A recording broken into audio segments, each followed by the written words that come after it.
The evolution of Boko Haram, from preaching to carnage. How does a sermon become a war cry? How does faith, meant to heal, twist into a weapon that shatters nations? This is the story of Boko Haram, a movement that began with words and ended with war. A story written in fire, blood, and unhealed wounds across the northeast, northern, middle belt, and other parts of Nigeria. Part 1, Seeds of Fire, 2002 to 2008. In the early 2000s, in the city of Maiduguri, a charismatic cleric named Mohammed Yusuf began preaching a simple yet radical message: reject the West. To him, Western education, Boko, was haram, forbidden. He saw it as the root of moral decay, corruption, and inequality in Nigeria. Yusuf, a young, eloquent preacher, was not just a religious teacher. He was a social reformer in the eyes of many. Amidst grinding poverty, crumbling schools, and jobless youth, his message resonated. Why should we trust a system that keeps us poor, he would ask. And they listened. He built Yusufiyya, a religious commune that included a mosque, a school, and a farm. His followers, mostly young, disillusioned, and unemployed, withdrew from secular society. They dreamed of a purer Islam, free from corruption and modernity. But every dream, when cornered, can turn into a nightmare. Yusuf's movement was not yet violent, but beneath his words brewed an anger. Against the state, against elites, against the West. Few could have imagined what that anger would one day unleash. Part 2, The Spark of War, 2009. In July 2009, Nigerian security forces clashed with Yusuf's followers after a series of confrontations. Police raids, gunfire, reprisals, Maiduguri burned for days. By the end, over 700 people lay dead, and Yusuf himself was captured, alive. But what happened next would change Nigeria forever. Yusuf was executed extrajudicially while in police custody. Footage showed him alive during interrogation and later dead. The state had silenced the preacher, but in doing so, it created a martyr. His followers fled, swearing vengeance. They would rebuild, stronger and angrier. When injustice kills one man, a survivor reportedly said, it births 1,000 others with guns. Out of Yusuf's ashes rose a new leader, Abubakar Shekau, his deputy, a man as devout as he was ruthless. Part 3, The Rise of Shekau, 2009 to 2013. Shekau transformed Boko Haram from a religious movement into a war machine. Under him, the group became synonymous with terror. Assassinations, suicide bombings, kidnappings, and massacres swept across northern Nigeria. From 2010 onward, no one was safe. Not churches, not markets, and in some cases, mosques. In 2010, Boko Haram stormed Bauchi prison, freeing hundreds of members and reigniting its war. By 2011, suicide bombings had reached Abuja, the capital. The UN headquarters bombing killed 24 people, announcing Boko Haram's arrival on the global stage. Shekau's message was clear. Anyone who opposed his vision, even fellow Muslims, was an enemy. His ideology of takfir, declaring others apostates, made death indiscriminate. But even within Boko Haram, cracks began to form. In 2012, a faction broke away, Ansaru, led by Khalid al-Barnawi and Abubakar Adam Kambar. They rejected Shekau's slaughter of Muslim civilians and aligned themselves more with al-Qaeda's strategy, targeted kidnappings, military strikes, and ransom operations. While Shekau wanted chaos, Ansaru wanted precision, but both wanted blood. Part 4, The Age of Terror, 2013 to 2014. Between 2013 and 2014, Boko Haram unleashed hell. Entire towns in Borno were seized. Villages were burned. Civilians fled across borders into Cameroon, Chad, and Niger. In February 2014, 59 schoolboys were slaughtered in Yobe State. 2 months later came the moment that shocked the world. April 14, 2014, Chibok. 276 schoolgirls, aged 12 to 17, were kidnapped from their dormitories. Shekau appeared on video, laughing, promising to sell them into slavery. The world erupted. #BringBackOurGirls trended globally. But behind the hashtag, families wept in silence. What does it say of a society when its daughters become pawns in a war of ideology? By late 2014, Boko Haram had captured Gwoza, declaring it the capital of their self-proclaimed Islamic Caliphate. At its height, the group controlled 50,000 square kilometers, an area the size of Costa Rica. Part 5. The ISIS Connection, 2015 to 2016. In March 2015, Shekau pledged allegiance to Abubakar al-Baghdadi, the leader of ISIS. Boko Haram rebranded as Islamic State West Africa Province, ISWAP, and for a moment it seemed the caliphate had come to Africa. But alliances built on fear never last. By 2016, the Islamic State's Central Command had lost patience with Shekau's excesses. He killed Muslims indiscriminately, ignored orders, and ruled by terror, not governance. ISIS leadership publicly replaced him with Abu Musab al-Barnawi, reportedly Mohammed Yusuf's son, younger, disciplined, and strategic. The movement split. ISWAP, led by al-Barnawi, aligned with ISIS's global agenda, focusing on military targets, taxation, and controlled governance. Shekau's JAS faction, meanwhile, doubled down on violence, massacring civilians, mostly Christians, abducting women, and enforcing fear through suicide bombers. Two faces of the same monster, one wearing a mask of order, the other of chaos. Part 6. The War Within, 2016 to 2020. Between 2016 and 2020, Boko Haram became two rival armies, Shekau's JAS and ISWAP, fighting each other and the Nigerian state. ISWAP proved more organized. It taxed locals, built rudimentary governance systems, and targeted soldiers rather than civilians, a chilling echo of ISIS's governance in Iraq and Syria. Shekau's JAS, cornered in the Sambisa forest, lashed out at villages and refugees, maintaining relevance through terror. Regional militaries, Nigeria, Chad, Niger, Cameroon, formed the Multinational Joint Task Force, MNJTF, to reclaim territory. Thousands died on both sides, millions were displaced.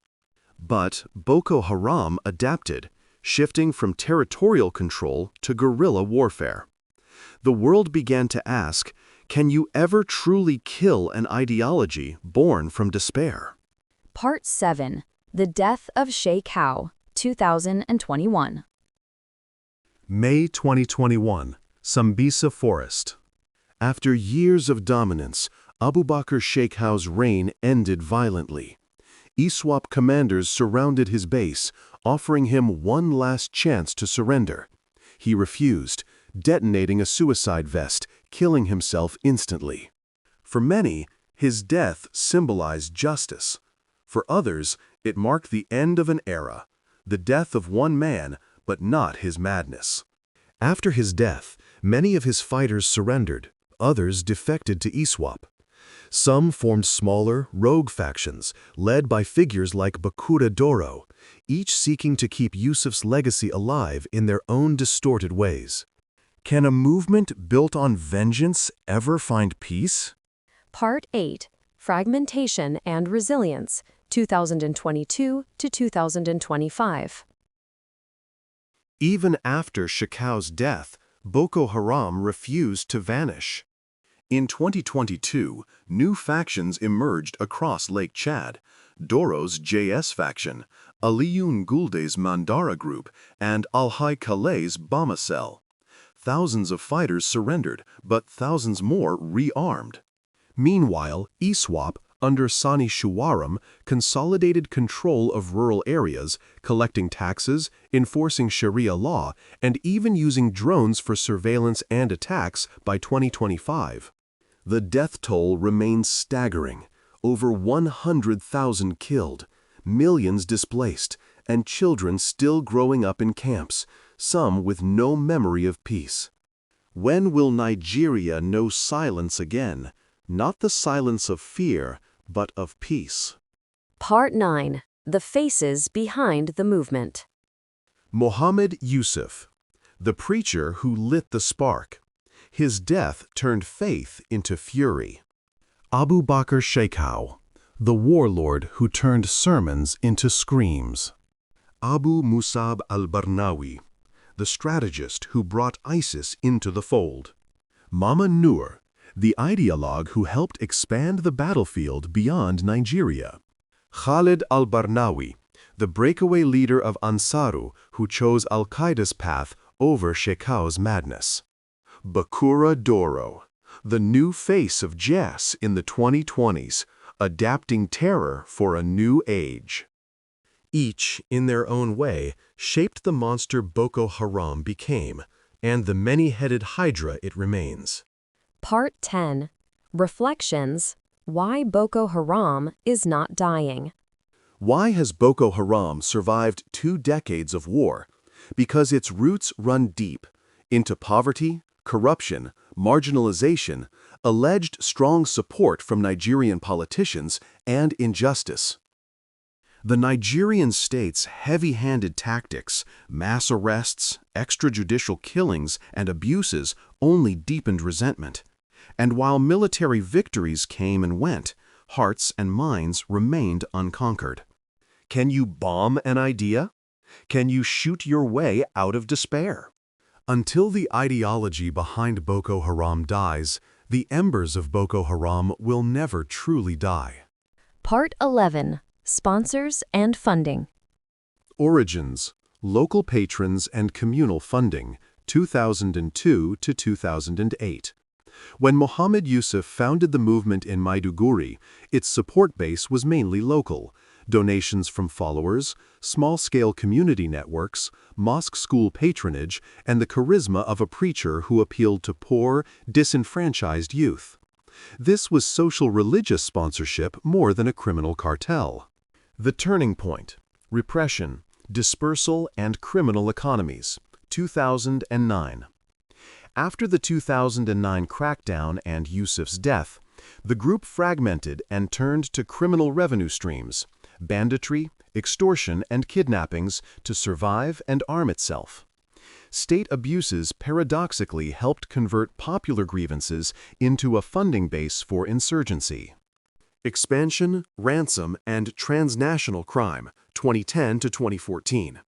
As violence escalated, so did commercialized kidnapping for ransom, cross-border smuggling, and hostage sales. Boko Haram developed relationships with criminal networks that moved money, weapons, and people across the Sahel and into places like the Gulf, creating a transnational funding web. UN analyst reporting and global anti-money laundering bodies document kidnapping and criminal revenue as primary income sources. Diaspora cells and Gulf pipelines, 2012 to 2022. Investigations and prosecutions later revealed fundraising cells in the Gulf, notably the UAE, that transferred money to operatives and fighters in Nigeria. In 2022, the U.S. Treasury OFAC named and sanctioned several Nigerians convicted of running a Dubai-based fundraising network. These Gulf links show how local insurgencies can tap diaspora and expatriate channels. Global jihadist sponsorship, AQIM, ISIS, and the Brand Effect, 2013 to 2016. From the early 2010s, Boko Haram forged tactical links with North African jihadi groups, AQIM, and later, in 2015, pledged allegiance to ISIS. That pledge brought ISIS brand legitimacy, access to ISIS's global contacts, routes, and, at times, material support. But the extent of direct financial control from ISIS core remains debated. IS affiliation reshaped sponsor relationships from criminal, commercial, to partly transnational, ideological. Factionalization, taxation, and local governance, 2016 to 2025. After the 2016 split, ISWAP versus Shekau's JAS, sponsorship diversified. ISWAP developed taxation, zakat collection, and resource capture models in areas it controlled. JAS relied more on predation and criminal sales. Regional reports show ISWAP tapping IS networks while simultaneously running local extortion economies. Politics, alleged patrons, and what we don't know. Allegations remain that some politicians or local elites have most of the time tolerated, shielded, funded, or even exploited militants for political ends, an accusation long reported but hard to prove conclusively in many cases. Sanctions on Gulf financiers, FATF, and UN reports, and regional financial intelligence assessments demonstrate the mixed sponsorship model, community donations to criminal enterprise, to diaspora, Gulf transfers, to transnational jihadi links, to local taxation, and funding from some politicians.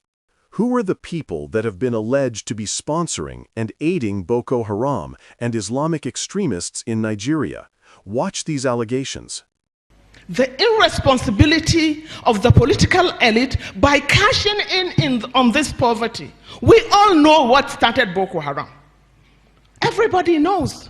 It was started in Borno by the then Borno governor, Ali Sharif. He is still roaming the streets freely. Yes. When Yusuf was caught alive, who created it? The ECOMOG. Who created the ECOMOG? We have to look at the root cause in order to find a solution. Epilogue: A Nation's Unfinished War. From 2002 to 2025, Boko Haram's journey mirrors a haunting truth. When faith meets frustration and injustice goes unanswered, even hope can turn violent. Yet, amidst the ashes, there are stories of resistance, of local vigilantes, women rescuing captives, children learning under trees, dreaming of peace. Because no matter how dark the night, dawn still finds a way to break through. If violence was learned, one former Boko Haram child soldier once said, maybe peace can be taught too. Who pays for war, and who profits from it? When community grievances turn into cash flows and global jihadi brands meet black market networks, the answer is never simple. The sponsor is sometimes the neighbor who gives charity, sometimes the criminal who takes ransom, sometimes the foreign cell wiring dollars, and sometimes a brand that buys loyalty from afar, and sometimes, reportedly, some Nigerian politicians. What will break those flows? Justice, jobs, or vigilance?